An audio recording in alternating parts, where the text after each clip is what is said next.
Welcome, everybody. It's so nice that you're here with us today. I'm Michelle Cohn. I'm the chair of the museum, very proudly. And I just want to welcome you and know you're going to really enjoy the next hour.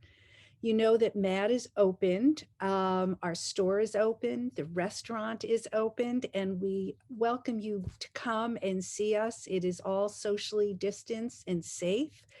And to remind you that our exhibitions are Beth Littman, 45 Stories, and Brian Clark, which will be closing the end of April. So if you haven't seen it yet, I hope you'll come in and join us.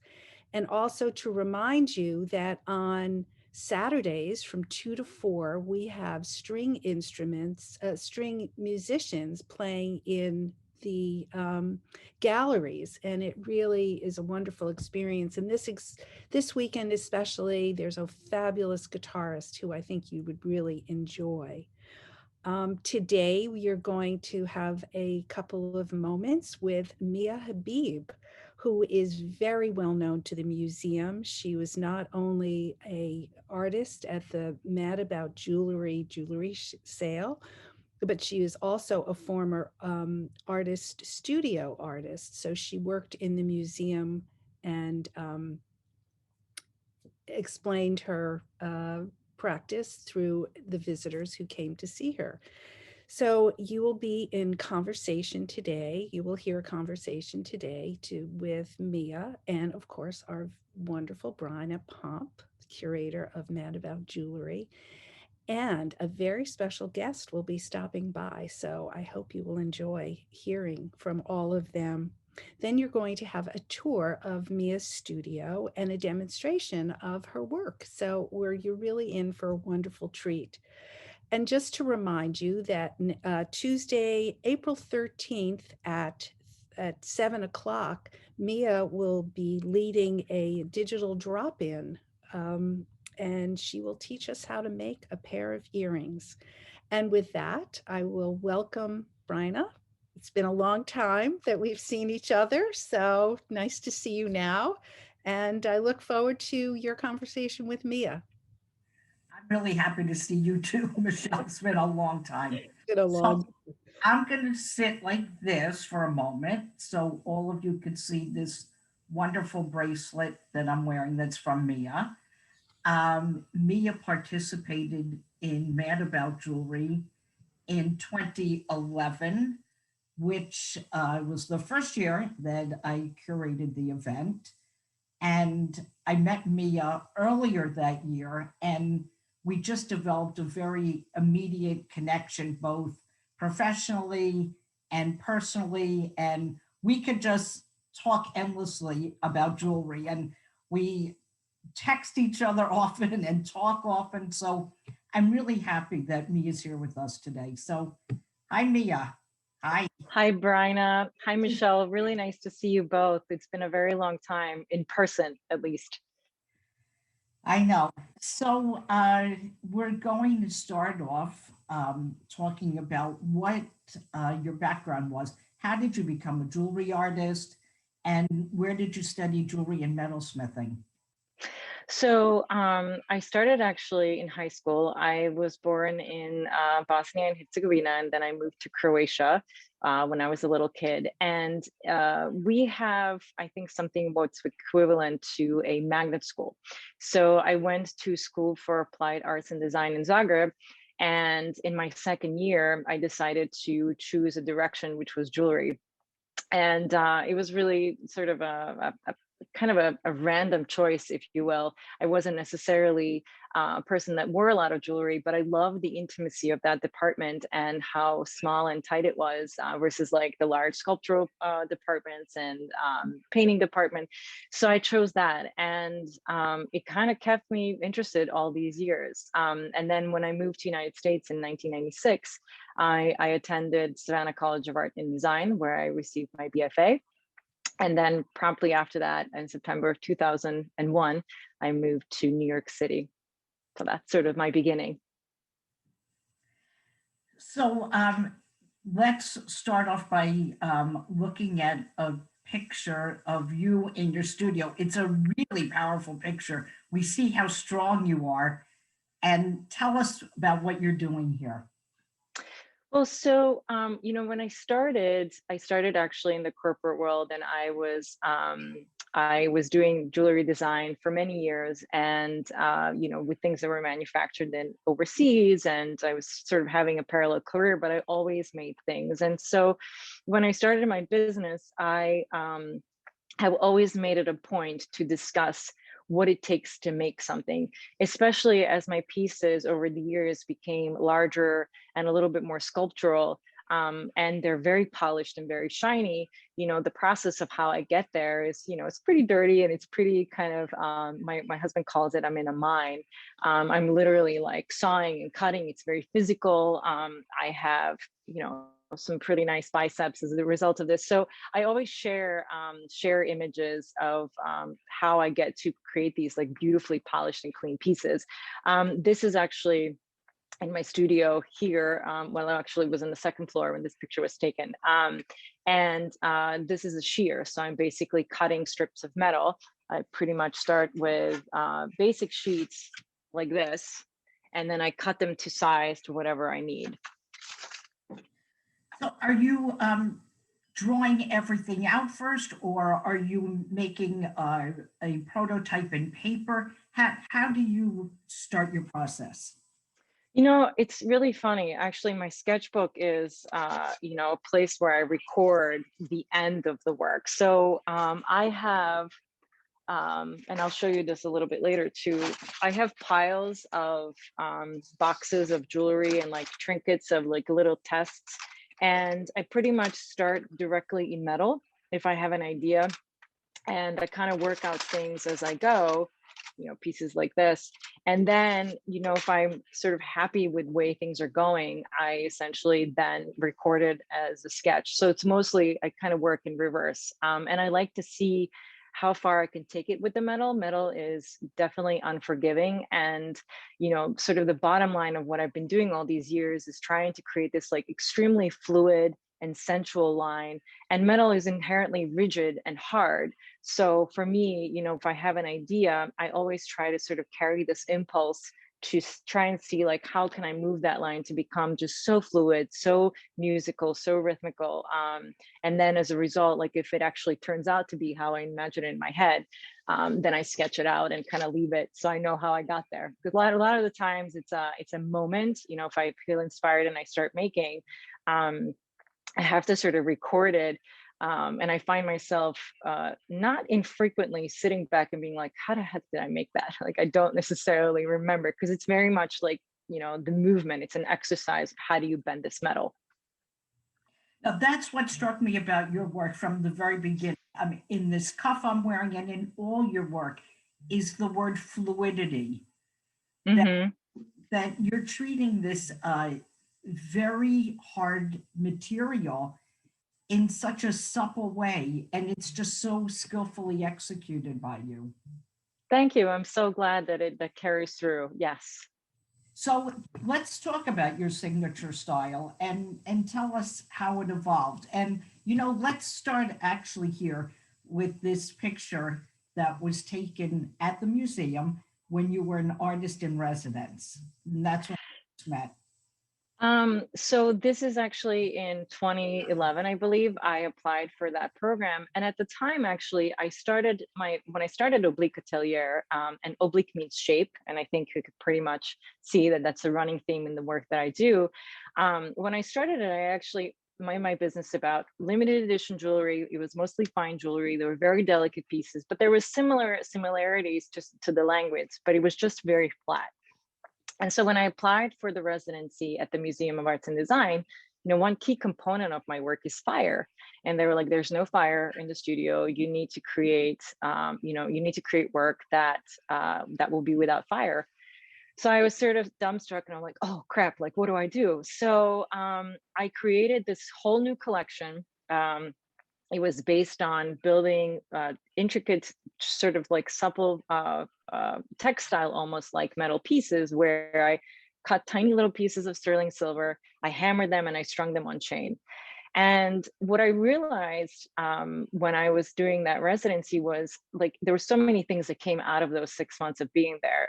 Not only like one of the key elements actually was the ability to speak about my work. And not until you're forced to pretty much every single day when I was there, for 8 hours a day, somebody like a new person would come in and they would ask a question. You're like, okay, let me, what is it my work about? And I saw this sort of like idea of repetition and the quality of like the sculpturality that sort of carried its way. And from a flat piece from the long time ago into like this new pieces that I was making and creating out of repetition. And then furthermore, like when I, in 2012, I started, just as a happenstance, I made a large piece in brass for a friend of mine's birthday. And I realized, wow, there's like so much potential here. I could kind of walk away from the preciousness of metals like sterling silver and gold and express myself in sort of a sculptural way. But without sort of losing the ability to be accessible to people. Like I wanted to kind of marry the idea of art jewelry and fashion together, and have it be like still produced in a way that studio art jewelry is produced, but having like all of these components kind of tied together. So it's been really interesting how when I was able to speak about my work, seeing sort of the components of it, the fluidity, the line, the repetition, and then kind of how I carried that from a super flat plane to like a slightly raised surface, and then to something that I do today, which is like extremely sculptural and very voluminous. Exactly. And, we have someone here with us today who I'm going to call in to join us for a few moments in Sure. this conversation. When you speak about being sculptural and bringing together contemporary jewelry, studio jewelry, and art, we often think about a person who really played a very critical role in this, beginning in the 1970s. And that's Robert Lee Morris. And I know that you two worked together, and it must have been absolutely a fantastic experience. So, hi, Robert. What a treat. Hi, Bryna. Hi. Nice So, to Hi, see you. Robert. Hi, Mia. So It's nice good to see you. Boy, your hair is long. It is long, right? It's new. So is mine. I haven't seen you in such a long time. It's really a pleasure. Thank you for joining. Oh, it's my pleasure. And I love hearing your evolution and the story of how you discovered your way into folding and creating volume from working with a precious direction. That was the birthing right there. Thanks. I've been thinking about you all morning because of this, and I wanted to just make sure that I get this out, that I say, I think that you are one of the purest jewelry artists that I've ever known. When I had my gallery Artware, I would only invite artists that I felt were very pure, that were so focused and so they were in the groove of who they were and what their calling was. And watching you continue to develop your work with the minimal materials, sheet and wire, and very rarely have I ever seen anything other than that. I respect what you're doing so much, because in a way you remind me of the artist Rothko or Ad Reinhardt. These were people who were so focused on one story, and they told it over and over and over again. And in doing it, it expanded everyone's minds, because it was coming from a place of such intelligence. It's like communication gets filtered down to this very simple message, and you're doing it just with flowing sheet, flowing wire, and you're just on a roll. And not to make a pun, but you're on a hell of a roll, and I'm really proud of you. Thank you so much, Robert. I really, really appreciate that. It means the world to me, especially as, when I was in college and I was looking at your work, and then we had a chance and opportunity to work together, seeing how you thought was definitely really important for my formative years, and in developing a sort of a direction that I was committed to. And I find recently somebody wrote a note that said, I think it was Seth Godin, that said, like, constraints create a possibility of art. Yeah. And I really, truly believe in that. So thank you for saying that. That was really, really generous. Well, I do also want to add to the people who are watching that Mia has been, without a doubt, the most valuable person in my company, because she was able to grok who I am, what my brand image is all about, and turn it into a thriving business for the mass market. And you know, we went through many designers, so we found Mia, and Mia just took it and ran with it. And I miss you so much for that. Oh, thank you, Robert. Thank you so much. It was really just an amazing experience for me to be there with you and to do that. Thank you. Yeah, it was very special for me too. Any other questions, Bryna, that you need me to, as I'm loving this. I'm just so happy to see you. And it's just such a pleasure to think about the association that you've had with Mia. And I've had connections to you also professionally for so many years. Our lives professionally have been intertwined. I know. So it's great to see you. And I think maybe we'll hop back on for right now to more images of Mia at the museum, and then these are such happy images. So Mia, let's hear about these.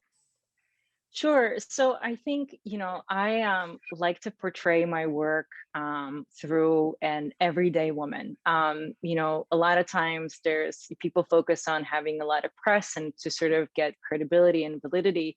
But for me, when I have my lawyer friend, Eva, purchase a piece of jewelry, and then a friend of mine that owns a store in Palm Springs, when I have a woman that is a nurse practitioner in Tennessee become my huge collector. I just recently became familiar with the woman named Hasunda Duckett, who is a CEO now of TIIA.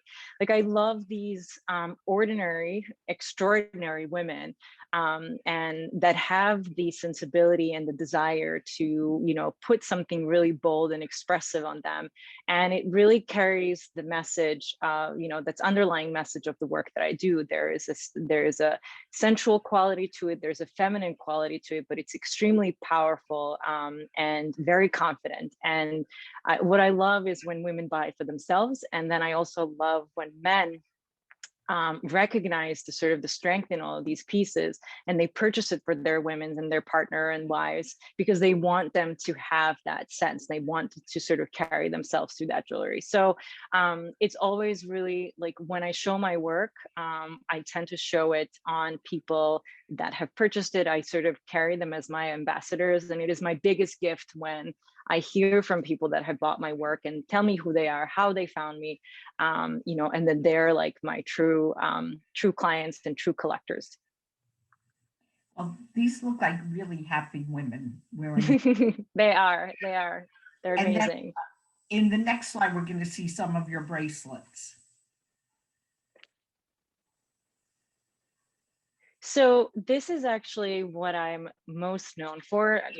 When I started doing these about 6 or 7 years ago, the one on the right hand side, it's called double fold. It's like Richard Serra, all of these like beautiful ribbon like things, and I literally take a single sheet of metal and I form it. So unlike a lot of people that cast things, like, this is the fact that I'm creating it out of a single sheet, it just makes it extremely wearable and light. So I like to build these sculptures and use sort of like the limited materials to create something that's just like voluminous. But I'm known to create these bracelets that are like Wonder Women, they're just powerful. They create stories. They're extremely, just sculptural, but just really, really easy to wear. So they've been my number one seller since I put them in, and they've just sort of like a staple of my work. And again, when we mentioned the word fluidity before, it's really extraordinary how fluid you render the metal in your pieces. And Thank you. in the next slide, we're going to see your continuation in rings and earrings. Yeah, so what I love to do, the middle picture actually shows you how I show my work, at the advent of social media and sort of how we communicate as artists. There's a pattern that I've created where anytime I'm going through process photos and I'm working something out in my studio, you will always see it in black and white. And then when I sort of finalize it, I have it like taken a beautiful, crisp, polished picture. And I like that juxtaposition. As a matter of fact, I'm working on a couple of videos that are going to integrate that as well.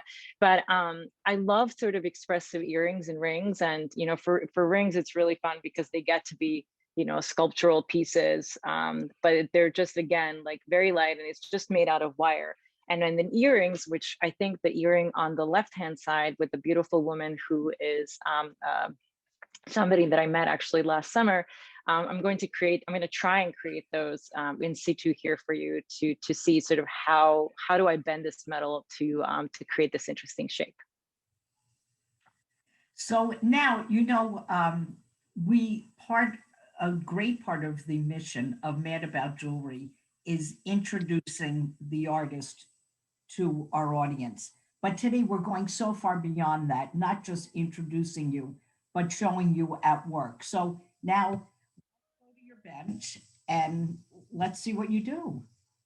So here's what I'll do. I'll walk you through some of the pieces that I have here that I kind of presented for you. And then I will show you also the little process. So first we'll go through some of the pieces that are actually even part of the sale.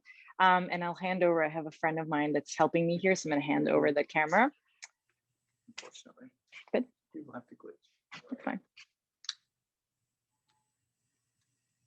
Maybe. We in? And put it 10 up. There we go. Perfect. Oops. Got it? No, we've gone.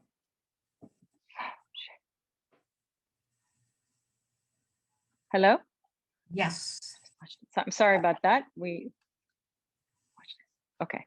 Sorry, we have I wanted to have, a friend of mine came in to help me. So I'm gonna walk you through, sorry about the little technicality. I'm gonna walk you through some of the pieces that are actually featured in the studio sale. So I'll start here, actually. These are called croquis, and croquis means sketch in French.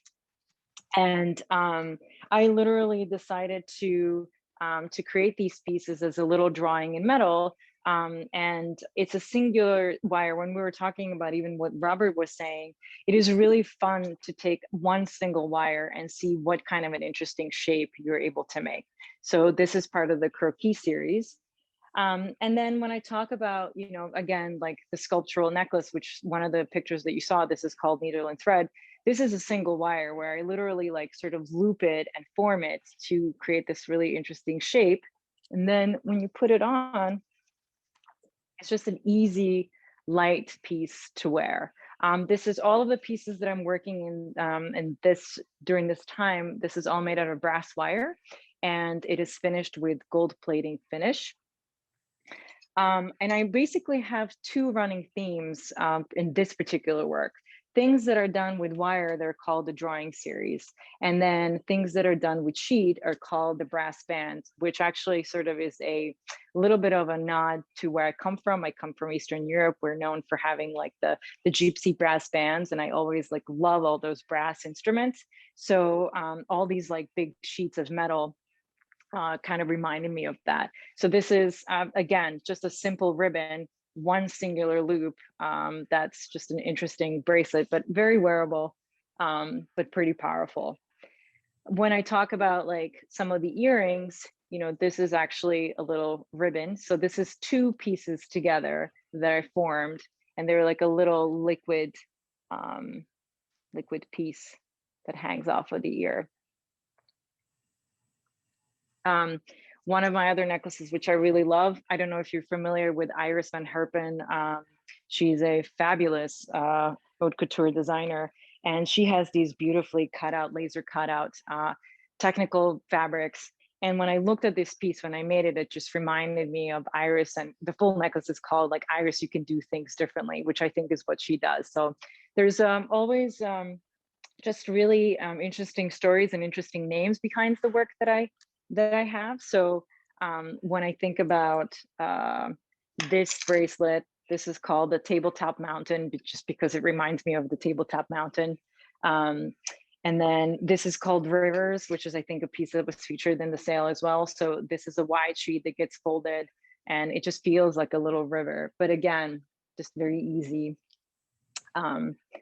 easy for the ring. And then you'll see, I'll share with you when we were talking about some of the inspiration, you know, when I made this ring, this is a ring that made out of like 5 different pieces of wire that I joined together, and I created this little loop. So it's just a fun little cocktail ring. But when I soldered it and cut it, I had all of these pieces left. So this is just raw brass kind of soldered together. And I started manipulating it into this, which then became this earring. And then same thing when I looked at, you know, the scraps and they were different sizes, I started cutting it down, and then it became this earring. So the evolution of the design, like I always love to play with these ideas and like, how can you take a very simple and similar thing and move it forward? And then same thing with this ring. Like this is the ring where it started, but then this is the same construction, except that I looped it back onto itself. So it becomes, you know, you have option A, where it's sort of a cocktail ring, and then the option B is like this sort of fold over together. So this is just sort of like some of the running themes. You know, when it comes to earrings, I love, during the first days of the pandemic, I would show up at the studio and I didn't really know what to do with myself. So I was drawing this like little kind of line work, and then it reminded me of an anchor. And so these are called anchor yourself. So what do you do when you are struggling and you're not really sure how things are going to move forward? You're going to find like whatever you're able to anchor yourself with, which is usually, you know, your work, your creative expression, whatever kind of keeps you grounded. So that's a little bit of a taste of what you have at the sale, and I'm sure you'll have some of the images there. And if you have questions about them, we can visit that during the Q&A. But I'm going to make an attempt to show you how I actually make something. So I was mentioning earlier, you know, these are some of the things that I look at, and I was going to recreate an earring, which is actually at the website. It's called Drawing Number 1. It's from the Drawing series collection. And essentially, it is one continuous wire. And usually people ask me if I create jigs, but it's unfortunate because I can't, because there's the spacing is super tight. So I try and sort of keep it fluid, and which makes it actually that every single piece that you have is a one-of-a-kind piece. So I start with wire. This is a 14 gauge wire. I think that's about a little over a millimeter, I believe. And let's see how I do. I might have some stage fright, so you'll forgive me. I'll try and keep it real. Okay. So basically, I like to just take the wire and kind of loop it. And what I found over the years in my work, you know, everybody has tools. In my work, my biggest tool is my hand. And I have trained these hands to, you know, they're not super callous for somebody that works this way, but they're pretty strong. And then the rest of the tools are actually pliers. So I take a little wire, I kind of form it, and then it becomes all about the fluidity. How do you?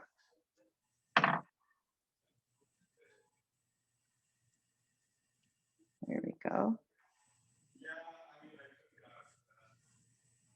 So I work, actually, you will probably hear some of my studio mates. I work in a beautiful space in Brooklyn called Brooklyn Metalworks. And I've owned my own studio for about 10 years.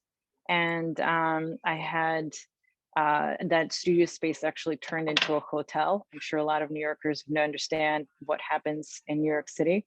So I was looking for a little bit more of a community, and Brian and Erin were just starting up Brooklyn Metalworks, which became an amazing sort of resource for all of us and for people that run small businesses. It's a great community. They also offer classes and lectures, and they host beautiful exhibitions. So it's an extremely dynamic space. So this is what I do. So every single piece is slightly different. Now, And I have, that piece now will become the post for the earring? this is actually, yeah, so I'm working to create something like this. And we'll put a post actually in the back of that. We'll go through the soldering situation in a few minutes.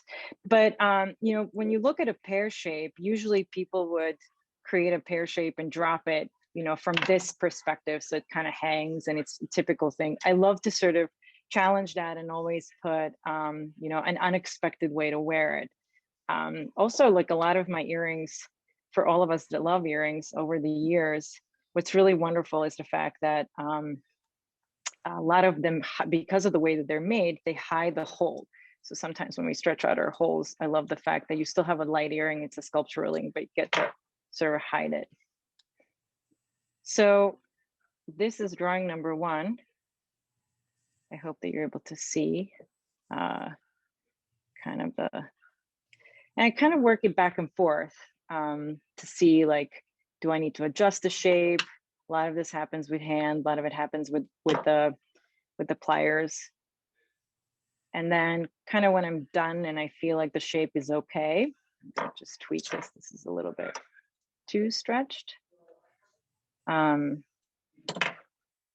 essentially then will cut it. Let's see if I'm gonna.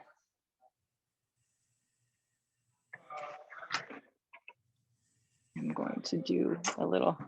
Now I always break a saw blade, again, stage fright, so forgive me, but not very often do I have a demo where, like a performance piece, I think.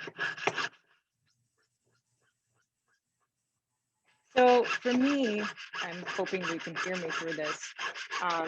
The most interesting thing is, like, what can you do, as I said, like with the restraints, like how much can you create? What is the most interesting shapes that you can create by taking one singular wire and manipulating it onto itself, so you have these really interesting, unique shapes. So.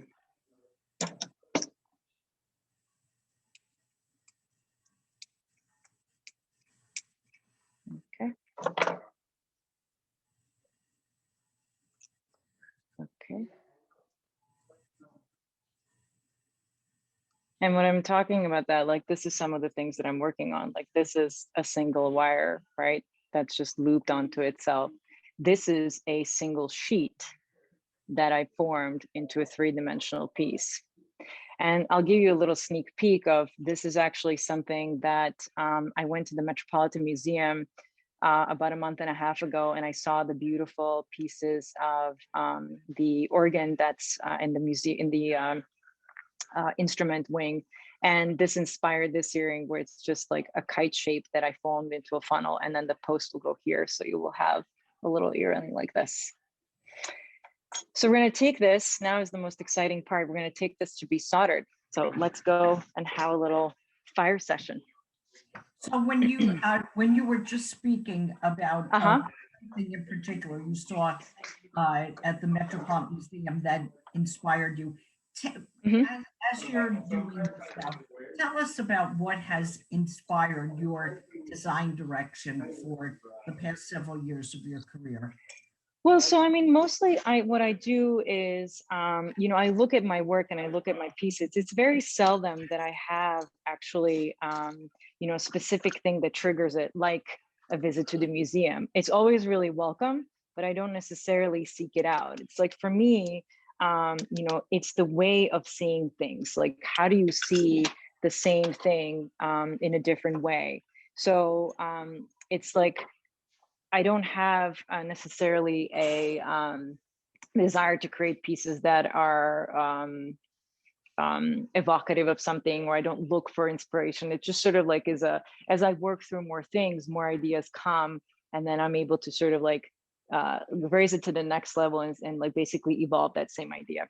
Let me just, since I am in the studio space right now, I'm just going to grab my mask really quickly. Okay, there. But I love the opportunity in the moments when I am at the museum and or am somewhere and I'm seeing the you know, architecture or design, and then it becomes just like this beautiful opportunity for like to welcome some kind of a new design. Okay, here we go. Fire. Usually I have my. Tell us about soldering. So soldering, I'm soldering here with sterling silver, and usually, you know, because this is going to get plated, it's not a problem to solder with sterling silver because it's going to get covered. But essentially for brass, I can spot solder, meaning that I don't have to heat the whole surface, and I'm able to just sort of like go in where all these joints are and then solder them. I do sometimes on some pieces multiple solder jobs, and then on other pieces I do I don't. Like some of the bracelets are very much just a single sheet that I form and ensure that they are like annealed, which makes the metal soft, and then I essentially polish it. So this basically got soldered, the little points that I cut to create the shape, I soldered them together, and now we're going to add a post. So I'm going to do that at the other side of the earring. I think it would be interesting for you to explain to everybody what the material is on which the earrings are sitting right now that can take the heat of the solder. Right, so this is actually a block. This is a kind of a soft, actually I don't really know what this is, but it's usually the some kind of a cinder block style that can take the heat. And actually, as you think about it here, like I could heat it for a very long time and it just becomes just really hot red. But it takes the heat, and it's really, this is ceramic, this piece? Oh, Arnold, my friend Arnold said this is ceramic. I know that we've used a lot of cinder blocks in our in the solder for the soldering purposes. And a lot of times if you have gentle area, we can't necessarily use large heat, then you would heat the surface around it. So you're able to then basically the heat permeates around it and then sort of heats the piece underneath, and you're able to kind of do your solder job. But this is essentially it. We put a post there. We actually soldered this little component here, and that becomes the drawing number 1 earring. We'll do it again. We'll put a little post in here. I think I have another one. Tell us what the solution is that you're Oh, so this is actually water, but by the sink, which I'll walk you through when I'm done with this, there is pickle solution, which is a acid that takes away the oxidation that happens in the process of soldering, and essentially allows the metal to be clean, so you can either solder it again or you can go through the process of polishing and cleaning. Let me see if I have another piece of solder. I was actually working prior to our call and getting more pieces done. Technique is very much part of what you studied when you were at SCAD jewelry. Yes, absolutely. And for me, what I love is, you know, how do you create, like, there's really ways of working in precious metals and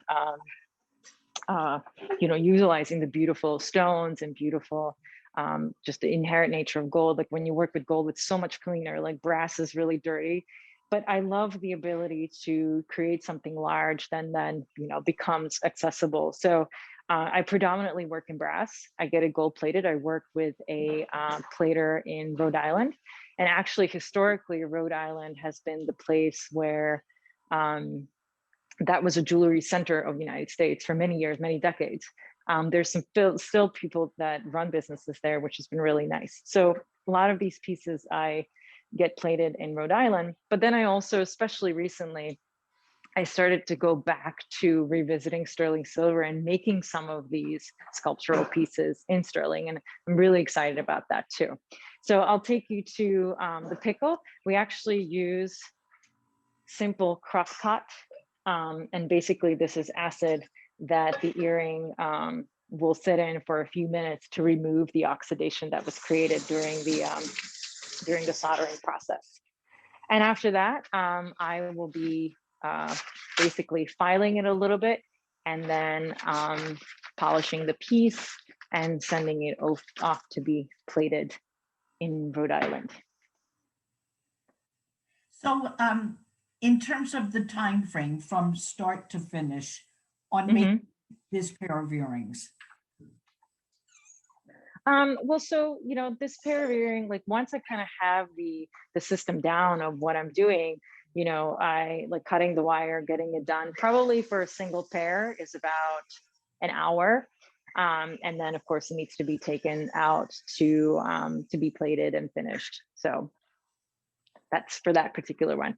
But mind you, in order to get it to be like the most exciting piece, the amount of time that I have coil it, the trial and error took a little bit of time, and then I was able to, get to a place where I could kind of like bang it out and do it as I need to. You can come back. So before we move into the question and answer part of today's program, we're going to just go back to one last slide that we've prepared that will be the backdrop for you to talk about the second part of the program you're going to be doing with us on April 13th. Right. Well, actually, what I was really excited about, I have sat in on some of the drop-ins with my fellow creatives, and I really wanted to offer this kind of a dynamic studio visit, because a lot of times you get a chance to just see the polished pieces, and the ability to come into an intimate studio space of a person and kind of walk through the process. I think it's just a really nice gift to have. And obviously technology allows us to do so. And then we were talking, I was like, well, what are the ways that we can engage with folks that are not necessarily near the museum or would love to try something? So I've created a little workshop where either if you have a kit at home, or you could purchase a kit where you get a pair of pliers, some wire, cutters, and a little pair of little ear hooks for the earring. And essentially what started that was a friend of mine gave me her daughter's drawing. This is like me and I think my husband and my friends. And I decided that it would be really fun. Like, how many times did you create these little doodles? Like, how can I take that little drawing and just basically form the wire so it becomes a pair of earrings? So sometimes, if you have your, your kids' doodles or your own doodles, and you have all these drawings, you're not necessarily sure what to do with them. But I think it would be a really nice, fun workshop to get people to get sort of with their hands, to be creative, to see how resistant the wire is and what can you do. And, start with simple doodles, like, can you make a heart? Can you make somebody's drawing? And kind of move along and see if it's inspiring. So I'm excited about that workshop. I hope that people will join. I am really excited about that one. So that is going to be on Tuesday, April 13th at 7 o'clock. And you're going to work right alongside people who are taking their own design, their own key sketch, and rendering it into a piece of permanence in one. Yes. Exactly. That's our goal. It's supposed to be really fun, even if it's, if they're little doodles, but I think it's just really fun to get the hands working. So it'd be great. Well, I got to start sketching because I'm going to Great. Okay, I'm so excited to see. Yeah. Mia, this has been absolutely fantastic. We have never had a program before where we've gotten such a close-up look at the process of making jewelry. And Thank you. we love your work, and it's just such a treat to see close up exactly how you make it. So now Emily is going to bring in the members Mhm. of the audience today, and I'm sure that they're going to have some questions for you.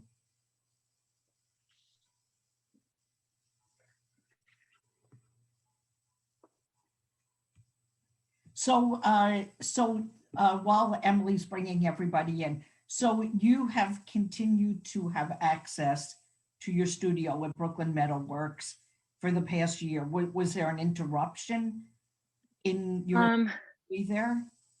no, I think that it was basically became about a level of comfort. Brian and Aaron had done an amazing job to like provide, you know, all the sanitary, like sanitation and sort of a disinfection and all the tools that we needed to just sort of be able to continue to work in the way that we've been working. We have a protocol where you know we usually wear masks, and I was able to sort of like in my space take the mask off for the purposes of the show of the visit, but we wear masks all the time. And Hello, sorry about that. We wear masks all the time, and you know, there's an understanding of if something was to happen, and if somebody was to have a, you know, to not be able to come into the studio, or there is a case, we had a system in place. So it's been really, really wonderful, and everybody's been really safe and just coordinated, and so it was great. And I would think that it would be a more enjoyable experience for you to be there in a studio with other artists rather than in your own studio. It is. Oh, absolutely. Absolutely. I'm a big community person. I think part of the, you know, I do create jewelry and I love this expression. It's a really big part of who I am. And, you know, through every single piece, there's a part of me that goes in there. But, you know, furthermore, for me, you know, it's like, how can I create, like, connect with the person that wears that piece? Why do they buy it? Who are they? You know, what makes them tick? So like any kind of community building is really key. And this, you know, through a situation like pandemic, like having a group of people be around each other, so you could just sort of like field questions, see how you're doing. You know, what are the business practices? How is your business affected? You know, what are you doing to thrive? And you know, get out of survival mode. So it's just been a really nice platform, and I'm very thankful for Brian and Aaron. They run a really tight ship. They're amazing. So for me, this has been a joy. I've been to Brooklyn Metalworks, and it is a real treasure. I'm not familiar with any other um, institution like that Mm-hmm. within the city of New York. Yeah. They sponsor great talks and classes, exhibitions. It's a very multidimensional uh, jewelry uh, Mm-hmm.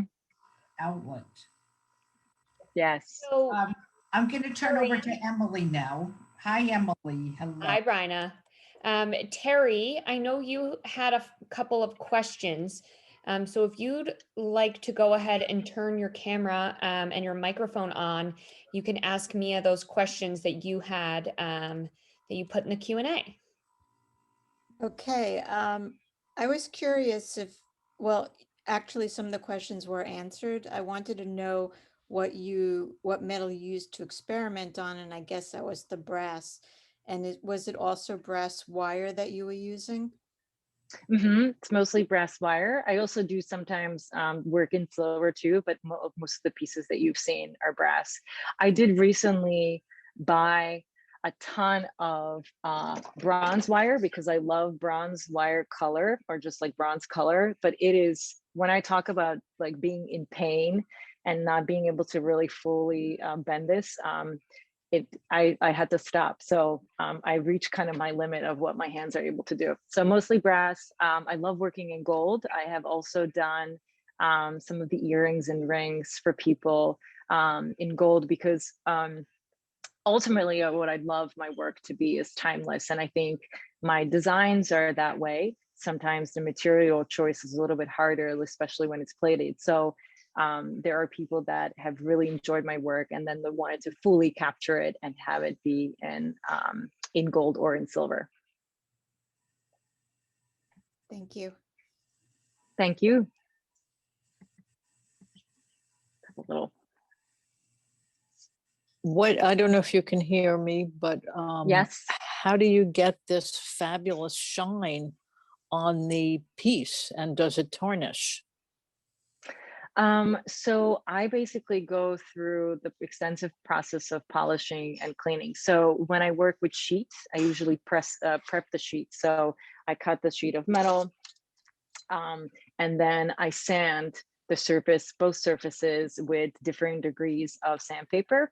And then I go through the process of bending it. Then I sand it again, and then I go through polishing. So that's the sort of a step that's really important to be able to have, you know, a really, really clean surface. The pieces I usually provide a little bag that you put it in.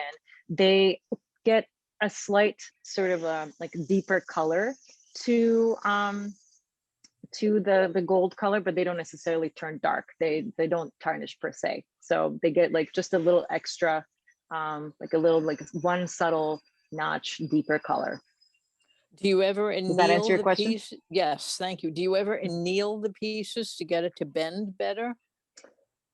Sometimes, you know, sometimes you want a little bit of resistance. So depending on the wire or like the sheet that I buy, some of them come pre-annealed. So it's soft enough that I can do something like this. And there are times where I need to really, really work it. So if I'm creating something, you know, along the lines like this, Right. you know, I have to kind of anneal it again and do like a 2-part in order to be able to bend it properly. Okay. And one more, what gauge Sure. wire do you use for those earrings, those gorgeous earrings that I'm going to go down and buy now, but at the With museum? But what the gauge ones that wire are do you the, use? Yeah. so this is, most of the earrings are made in 14 gauge wire. So like all of this is like 14. And so are actually these guys too. And So the it's neck 14. wire, you also make in 14 gauge? No, neck wire is a little bit hip. So this is 3mm, which I believe is 8 gauge. So this is 8 gauge 8 wire. gauge. Yeah, otherwise it would be too thin and too flimsy. And you want, you know, you want a little Yeah. give so it keeps the Yes. form. Yeah. Right. Okay. Thank you so much. It was very informative. I may have to Thank join you. the museum. Thank you. Thank you so much for attending. And I'm glad that it was informative. It was wonderful. Thank you.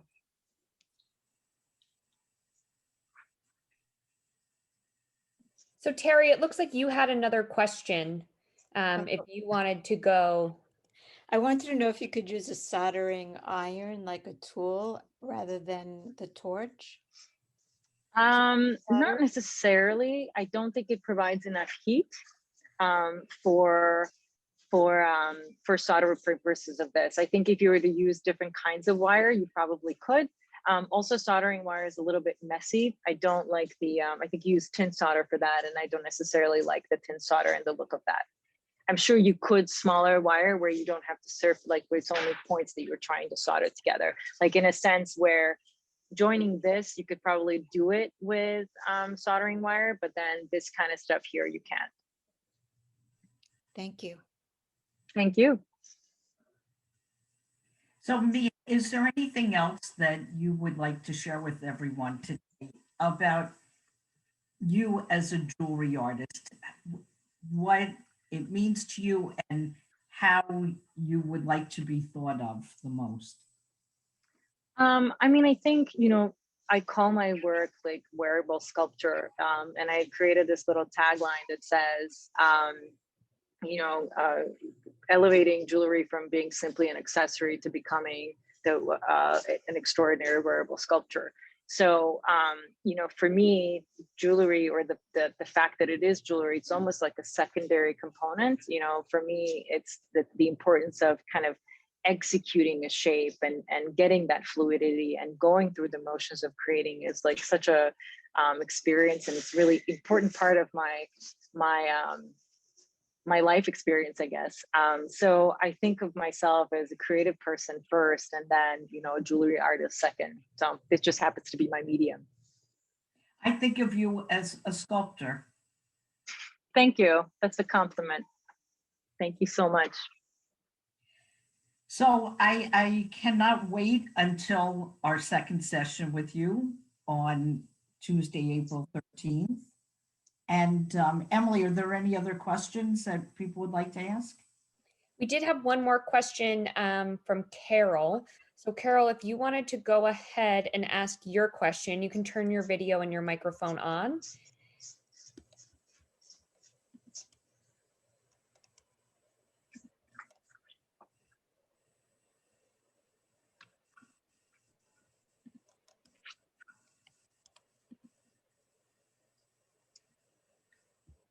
What gauge sheet do you use? For the bracelets, I use 20 gauge sheet. And then Thank for you. rings as well. And then sometimes I mix 22 and 24 depending. So I love that piece that you're holding. That's the piece you were wearing before. So Yes. so that's a larger scale than some of your other work. And it's also a brooch, which we haven't seen. So tell us about that, please. Well, I mean, I think, on the quest to bring the cool and brooch back. What I love is I think that brooches are amazing, and it's just such an easy way to dress up and have an expression. Actually, yesterday I was out in the city, and I have a jacket that has two of these brooches together. And I get a lot of compliments, and I think that people sometimes think that brooches are something old and something that your grandma used to wear. So, you know, I like to wear them in a space where you would have a pendant, so it sort of looks like a pendant. I also have the series of these that I've created. You know, I would actually put them in the back of my jacket, and I would kind of line them up so it becomes, you know, part of the outfit that I'm wearing, which just sort of challenges the way that we have, you know, we've carried and worn brooches before. So, and with this, I just feel like they're like little sketches, you know, in metal, and they're just so light. So you could just throw them on anything, you know, it's not, the weight is not going to disturb whatever you're wearing. It's a fantastic piece. It has Thank you. spontaneity to it. Well, just like all of your work. Thank you. And actually, I think I just wanted to say, somebody was asking about the materials, like when we started this conversation, you were wearing my patina piece. So I do have this other work that's like more worn and more sculptural and more like distressed.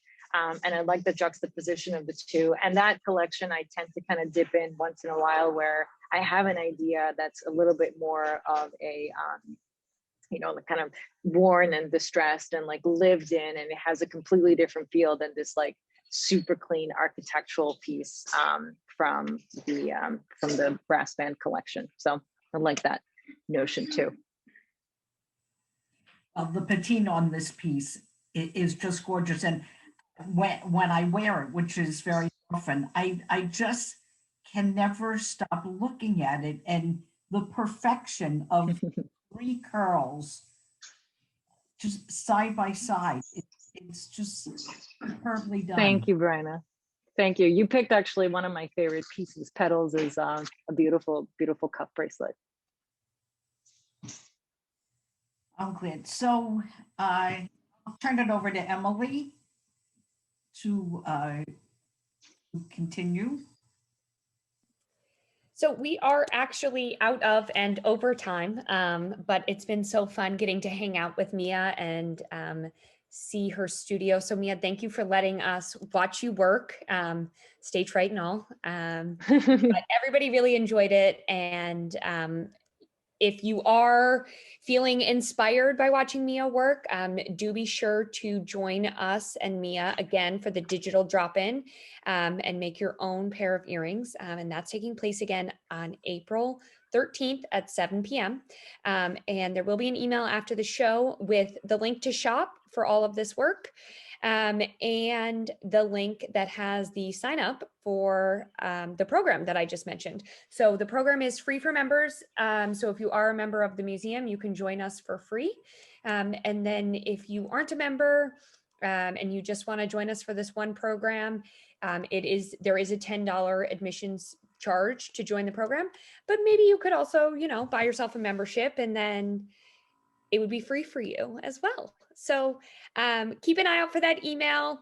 It was nice visiting with all of you. And thank you again to Mia for letting us take a peek in her studio and watch her work today. Thanks, Thank you. everybody. Thank you so much. Say Thank you one- so much for coming. I want to say a big thank you to Thank you. Robert for being with us today. Robert, would you like to say something? Can you hear me now? Yes. Well, it's just so great to see you, Mia, and to see you smiling and to see you working and watching you with your hands. Actually, my fingers started hurting and my knuckles started. I have to wear tape around my knuckles to keep them from locking. Sometimes when I'm trying to hold my pliers, I can't let go of them because the fingers lock. It's okay. You just get through it. Yes, And you I keep know. on I'm sure working. thank you so much. I'm looking forward to those days. I'm sure they're coming. They're still doing okay, but I could see it. Listen, I know. I just think that if you did these cuffs in 20 gauge sterling silver sheet, you would be a wealthy woman soon. Well, I did make some. Yeah, I've had a lot of commissions recently in sterling silver. It feels like there's a resurgence in sterling silver. So There yes, you're on point. Absolutely. silver is the big metal coming up. Yeah. Yes. And yes. you've got so much of it to wear. So I want to see one. Absolutely. On it. All right. Well, you and I have a lot of stuff to do in the future. So I'm very excited that we Yes. touched base today. Thanks, Brian. Yes. Really good. Thank you for joining us today, Robert. My pleasure. Thank you, everybody. I hope that was Okay. really fun. I forgive all of before we my little go- stage fright, but Before we go, I just wanted to mention our next program is going to be April 1st. And we're going to have a trunk show with Marakita Masterson and Alen Prem. And both of these artists work with their daughters/granddaughters. So the daughters and granddaughters are going to be with them as well. And this is going to be our pre-Mother's Day show. So we're really excited about that. So you'll see stuff about that is coming up soon too. Thanks. perfect. Thank you so much. Thank you, Bye-bye. everyone. Bye. Bye.